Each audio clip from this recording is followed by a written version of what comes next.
Ito yung suicide fruit. Ito mo siya, oh.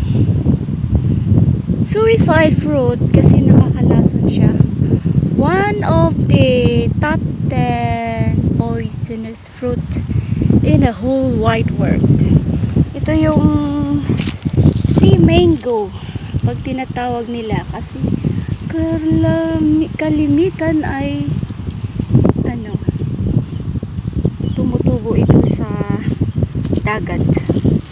Ito yung mature na yan, nalaglag din, nagiging parang bunot siya na ayan.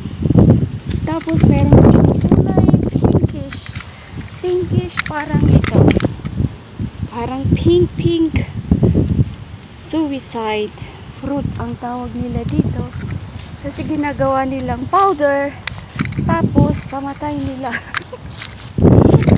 Suicide. Dito sa Singapore pwede mo siyang gawing design sa mga air plants nito. Ganda siya, diba?